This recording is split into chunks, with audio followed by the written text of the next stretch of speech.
guys, it's Jeremy Poole here. I'm the CEO of Real Estate Social and the host of The Moment. Now, what you're doing right now is absolutely insignificant in comparison to what you could be doing with me January 26th at the Historic Theater downtown Seattle. Now, if I look familiar to you, it's probably because you've seen my talk show, The Moment. But what you don't know is that we are releasing for the very first time The Moment live experience, you guys. It's gonna be an all-day event. It's gonna be hosted by Cody Gibson, keynote by Tony Giordano. We're gonna have TED Talks by guys like Monty Burrs from Toronto, Canada, Thatch Wynn, so much more. We're gonna be interviewing fantastic people like Stacey Jones, Jason Gosser, and so much more. The names go on and on, guys. Here's the deal. If you're in real estate, if you're thinking about going to real estate, this is an absolute must-attend event. It's The Moment Live, January 26th. You don't wanna miss it. I don't want you to miss it, so we'll see you there.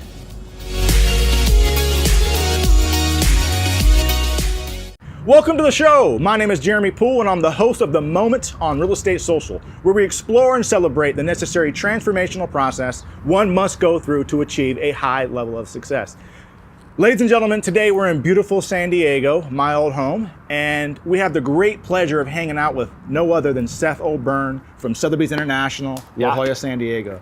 Hey, thanks so much for having me. Seth, thank you so much, brother. I appreciate it. I've been really looking forward to this, couldn't wait. Seth, as you know, the show's called The Moment. What would you consider as being your defining moment or series of moments that have allowed you to be in this space? I mean, it's my understanding that you're one of the top, like literally one of the top brokers in San Diego. Yeah, I mean, for me, what was, I think there's so many important moments that help kind of course correct your boat, right? Sure. But, as you can tell, I like to have fun. Yeah. and as you can tell, for me, we are always trying to do something a little bit weird, a little bit different, and truly establish a sense of humanity around our brand, That's right? Beautiful. And so where I got my humanity that ended up allowing us to become really our authentic self is back in around 2008. I'm not sure if you remember, but there was a recession.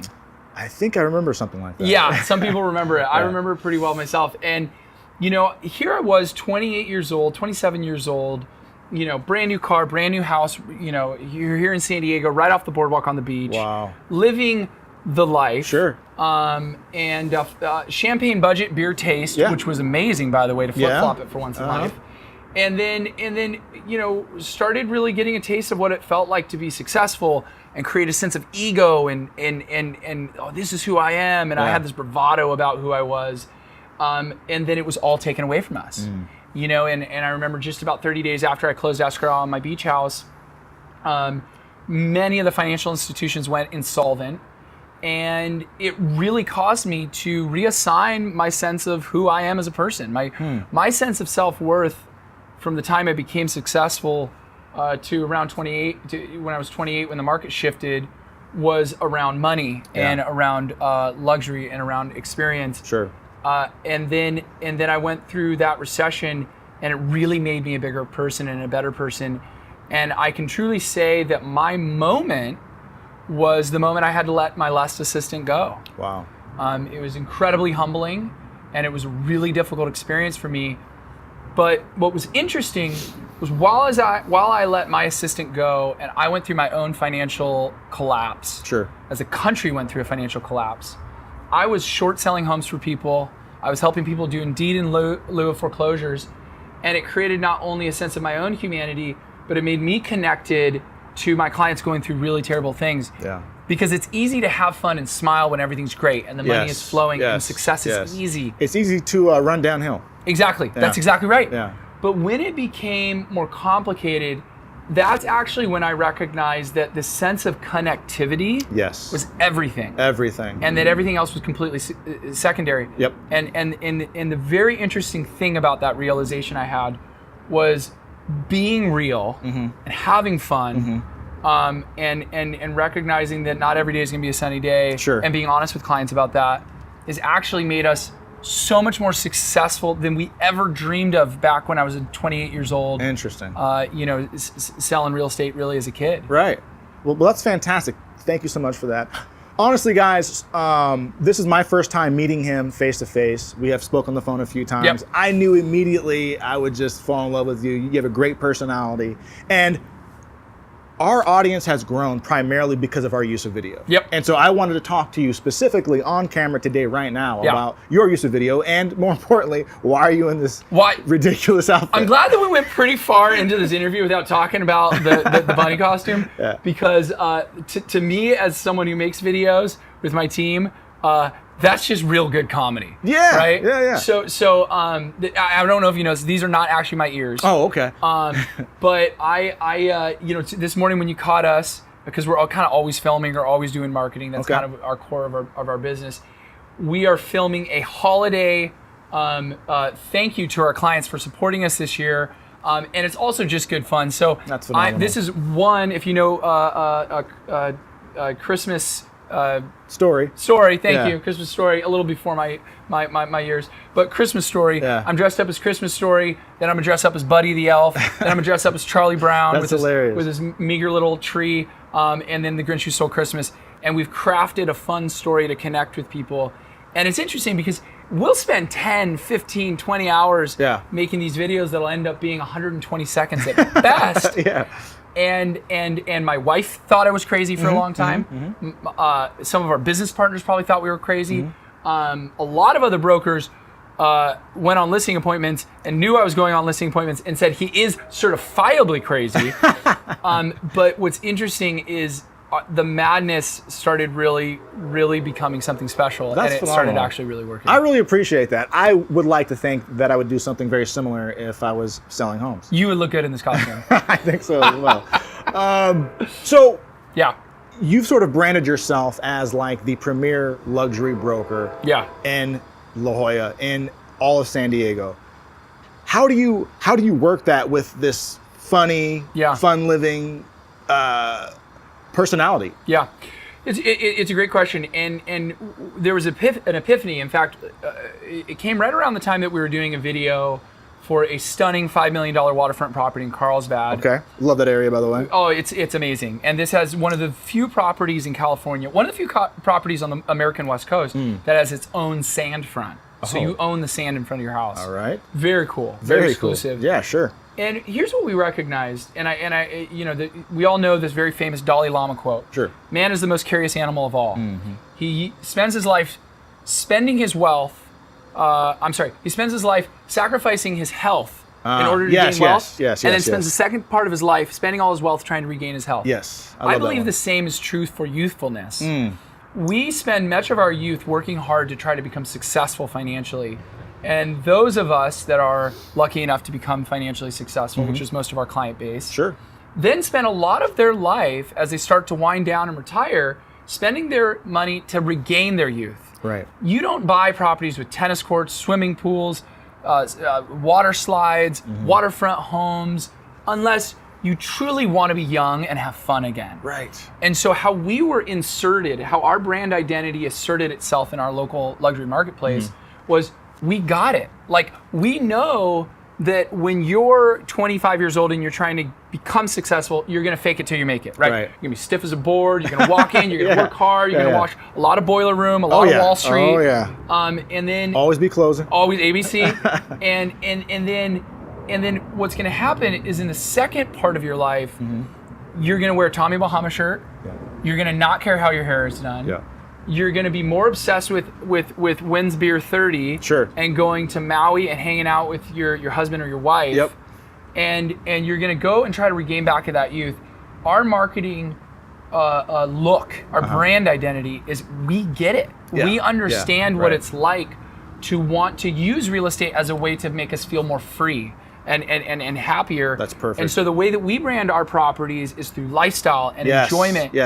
And again, people thought we were crazy when we were newcomers and we had our foot in the door. Now the door's wide open. And people, I get people now all the time that are very stiff brokers that come to the classes and the events that I speak at going, I've been selling multi-million-dollar houses my whole life and I never knew that someone could give me permission to be fun again. And so I see it as my lot in life, not always dressed in a bunny costume. This is certifiably a little crazy, but to let people live again, because ultimately luxury real estate is a lot less about necessity and a lot more about experience. That's it right there. I love that. I absolutely love that. I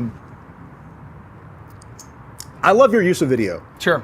And one thing that we're trying to push right now with all brokers is you got to use video. You have to brand yourself. You have to show your personality. Yeah. I mean, especially like, for instance, in my market, Seattle market, there's 25,000 agents. How are you going to stand out? Yeah. Right? And so you have to use video to show who you are and show what makes you different. Yeah. What are some do's and don'ts of using video? So for advertising principle 101, right? I'm going to look at the saying, harder than any other thing that I'm going to think about when I create video, is the medium is the message. Okay. So, example, if I'm creating a video where I'm trying to connect with people on a very campy, colloquial, every man's man way, okay, we might shoot with a lower grade camera. We might use audio that's not as perfect. Good point. We might shoot it on an iPhone. Yeah. Right? That's why Facebook Live came out. That's why Instagram Story came out. Yeah. People were thirsting for authenticity. Raw. But at the same time, if I'm selling a 5 and 10 and whatever $1 million house, or I'm marketing myself to a polished demo, right, I'm trying to show myself as a polished person, I'm going to get a red camera, right? I'm going to get a $100,000 camera. I'm going to get a production company. I'm going to get LED lighting. I'm going to think through every single detail, because what happens when you create video is you're sending not just a message of the video to people, you're sending a message of, this is the quality of work I create. Yes, yes. And so if I take advertising out, for example, if I take advertising out in a luxury real estate publication, they've created the brand identity, right? All I got to do is slide into their brand. If I was to create the video on my own, I create how people see me. That's it. I don't have the ability to slide into somebody else's thing. So we craft everything from soup to nuts. So what I would say, obvious do's, know why you're shooting the video. First and foremost. No one gets the why. Everyone goes, look, I got to show a refrigerator, a countertop, and maybe the back of a shoulder of a pretty girl walking through a master bedroom. Yep. Well, congratulations. You just created a video that was very relevant 11 years ago, right? So now since a decade and a year has passed since that point, what we do is we try to, when we do our do's, we try to go, who's the person that's most probable buyer for the property, right? Is this a baby boomer property? Is this a hopeful homeowner with young children property? Is this a property where, it's a bachelor pad? Someone, just got divorced and is moving downtown to a penthouse and they're trying to live the fast life. Sure. So we try to, first of all, target our most probable demographic to watch the video. So we're creating messaging which is on trend with our demo, which, by the way, is super sophisticated for most people. Yeah. But then the next level is we choose the right cameras, the right light, the right music, the right everything that matches that thing. I think, like anything in life, if you know the why you're doing it, everything else just falls into place. And I would say the most obvious don't, to answer your question and end it here, the most obvious don't is don't just blindly copy a video that you've seen before. Yes, don't do that, please. Exactly. We sit around. I have the amazing luxury of having incredible brains around me on our team. I sit around with my marketing director, our agents, our listing manager, everybody on our team that knows what we do and what we've done great in the past. And we talk about what we're doing for weeks, if not months, before we execute it. This shoot we've been talking about for several months. Okay. And so, there is easily $2,000 in felt costumes that we'll never do. I mean, unless I get super into being a bunny, this is the last time I'm going to be a bunny. So it's like the production value and all the little details that go into it are what create that look. And I will tell you, your demo that watches it, your buyers, your sellers, your people that see you, when they see the amount of effort that you put into something, they know that, like, you're in it. You're in real estate for the long run. That's huge. And so that's kind of how I started on this whole journey of doing the moment. Is I came back in the space of real estate. I was starting to do mortgages, and I was starting to do pretty well, and I got bored. I was just this stiff suit behind a desk every day, and that isn't necessarily me. I'm an entrepreneur. I have to be out there hunting. And so then I said to myself, how could I have more fun while attracting more business? So I started to throw really swanky parties. Over the top parties for free. And then what happened from that is brokers were like, who is this guy Jeremy Poole? And why is he throwing these parties? I love it. And so on and so forth. And so from there it says, basically, if this guy can organize amazing parties and do all that plus close loans, A, I like him. B, I want to send my deals to him. Absolutely. So I understand that 100%. In my market, agents are just popping up right and left. Sure. And everybody wants to go straight to the top. Everybody wants to go after that luxury market. Do you think that you can do that as a brand new agent, or do you feel as if that you should earn your stripes? Yeah. It matters what your bunny costume game's like. That's true. You got to keep it tight in this game. You got to have a strong costume game, number one. Yeah, you got to have a strong costume game. So even if your costume game is not tight, I will tell you, luxury is interesting. Yeah. Luxury buyers are no different than any buyer. Okay. Luxury sellers are very similar, but there's a chief difference. Sure. I've always wanted to be involved with high end, and my first sale was $2 million. So I've always been involved in high end at some level. Sure. But I always wanted to really be deep into it because I loved it. What's the most expensive house? We listed and sold a home last year. We listed for $20 million. Wow. We've got a lot of listings over $10 million. 8 figures is where we're starting to do a lot of our business. Perfect. But our bread and butter in the luxury market is like $2 to $4 million. That's where most of our stuff is. The market here in San Diego is a little bit slower for the bigger stuff. Yeah. But I will tell a young broker looking to get into it, here's the difference in servicing a luxury market and a normal market. Everything you do, you have to be able to look yourself in the mirror and go, I am doing this at the absolute apex of my ability. I love that. And that's the difference. When we have the great joy and great honor, sometimes I pinch myself, of working for billionaires. Wow, really? Our database now is, you will know these people. They're on the Forbes list. I have lots of attorneys that make me sign things, so I can't tell you who This they guy's are. in a bunny suit selling homes to billionaires. Yeah. Maybe some famous bunnies too, but but no, seriously, the reality of that is this. You do not get to be on the Forbes list unless you have committed your life to being excellent at what you do. So I will say one thing, anybody can be in the business of luxury and succeed and even excel. If you're the type of person that you walk by a dining room table and you kind of fix the napkins, you kind of fix the fork because it's askew. If you walk through and you're kind of fixing the chairs, if every little thing that's out of place bugs you, you've got a great future. If you're going home and you're playing PlayStation and you've got wrappers, the attention to detail in every arena. And one of the tips I always give young brokers is you cannot build this company overnight. You have to build the walls one day, then put in the windows. So what we do, brick by brick, and hyper focus by hyper focus. So what we do is 2014 was a year of customer service. Okay. We only drilled into how to be excellent at customer service. Wow. 2015 was the year of marketing. That's when all this madness happened.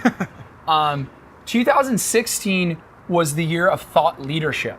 So that's when I started speaking. Now I've been speaking on stage for almost 10 years, but speaking on stage in a much bigger arena, right? California Association, National Association of Realtors, Inman News, big conferences. Wow. And so what we ended up deciding is you are not going to decide I'm going to be great at customer service and do it in 2 weeks. It's going to take you at least a year. Sure. But rather than kind of like being so stretched thin, we're going to be excellent at one thing at a time. But the aggregate over time compounds is incredible. Yeah. It's like my friend who's a personal trainer. He goes, I always laugh when I hear these 20-minute abs. I have a new program. He always jokes. I got a new program I'm coming out with. It worked for me. I go, what is it? He goes, 20-year abs. And he goes, it's probably gonna be hard. It's gonna be hard to sell, right? It's gonna be hard to sell. I'm like, yeah, 20-year abs. No. For sure. But that's us. We're the 20-year abs of real estate. I love that. We've been in the game for 15 years. Consistency, strong. You show up every single day. Absolutely. Excellence. And you have to, and much to that gym idea, you don't have to be incredible on a Tuesday and then go limp on a Wednesday. Yeah. You've got to be pretty good every day. Yep. And that compounding effect creates excellence. I love that. And that's, I think, what it is we all have mornings where we wake up and we want to do it. Sure. You have to keep putting in the work. I woke up this morning at 5 a.m. to try to pick out like bunny costumes and stuff. And remember too, we got $17 million in homes in escrow in the meantime. Wow. I got to do that too. Right now you do? Yeah, right now we do. Holy smokes. So that's kind of a big deal too, right? Yeah, certainly. And you know, which one's more important? But you know, that's really what it takes, I think, is just kind of putting your head down and being wildly detailed and being focused in that format. Well, that's fantastic. I super appreciate that. Seth, you're obviously crushing it. You have been crushing it, and you're probably going to continue to crush it. Talk to us a little bit about what we're going to see from you in 2018 that we haven't seen from you yet in 2017. So, or just more of the same. Yeah, no. I mean, it's going to be, we found our groove, but we are going far further doesn't make sense, does it? We're going to go a lot further down this road than we ever thought. Every time I think I'm going to slow down, we don't want to slow down. Yeah. We get tired, we take a break, and then we go further. And that's really, I think, where the future of our company is really going to be. What does that mean for 2018? We started tapping into the power of video for brand identity and sharing with people who we are. Yeah. And not just our kind of mushy, mission statement, but more so really who we are as people. Sure. And so what I want to explore, and I think Gary V really did a good job of this, is being very real with people in the moment. Yes. And we want our video to be that. So we've been sharing stories about homes and communities and concepts for a very long time. We're going to start sharing personal stories about us. I love that. And I think that's important for one important reason. Ours is the industry of we sell homes when people go through divorces, which are shattering, go through deaths, which are horrific to go through, go through probate sales, trust sales. People buy homes when they're hopeful. People buy homes when they're looking to make a major change in their life, or they just found out their wife's pregnant. And so what we're going to do is in 2018, we want everyone around us to know truly who we are. Great. And I think it does two things. One, it connects us at a much deeper level with people, which I think creates a much stronger brand, which is lasting. But I think fans. Oh, absolutely. Is what you're creating. Oh, we're getting over 100,000 views every single week on our Instagram page. Every week. If you compound that, that's almost 4.8 million views on Instagram. Good for you. A year. That's phenomenal. But I'm sharing, I just announced my wife and I are having a baby. Oh, congratulations. Which is a big deal. Okay. And I share honest and real things, and I've always done it in written format. We're going to start doing it in videos. So we're going to start following around the O Byrne team, showing people what we're doing. And the intent is not necessarily just to be look at me. Right. It's also to really put the information out there for clients to go like, this is who you're getting involved with. Yeah. Make an educated decision. I have spent a long time hiding behind nice shoes and nice watches and fast cars. Yep. My whole goal is to do a full 180 degree and be unbelievably real with people. That's phenomenal. And I love Tony Robbins. I love a lot of these charismatic speakers who share their stories very immediately when you get to know them. I want in our brand identity as a spokesperson for the O Byrne team to just go much deeper. Well, that's fantastic. Well, Seth, that was absolutely amazing. Thank you so much for your time. Yeah. And thank you for watching. We'll see you again next week. Hey guys, it's Jeremy Poole here. I'm the CEO of Real Estate Social and the host of The Moment. Now, what you're doing right now is absolutely insignificant in comparison to what you could be doing with me January 26th at the Historic Theater downtown Seattle. Now, if I look familiar to you, it's probably because you've seen my talk show, The Moment. But what you don't know is that we are releasing for the very first time The Moment live experience, you guys. It's going to be an all-day event. It's going to be hosted by Cody Gibson, keynote by Tony Giordano. We're going to have TED Talks by guys like Monty Burrs from Toronto, Canada, Thatch Wynn, so much more. We're going to be interviewing fantastic people like Stacey Jones, Jason Gosser, and so much more. The names go on and on, guys. Here's the deal. If you're in real estate, if you're thinking about going to real estate, this is an absolute must-attend event. It's The Moment Live, January 26th. You don't want to miss it. I don't want you to miss it, so we'll see you there.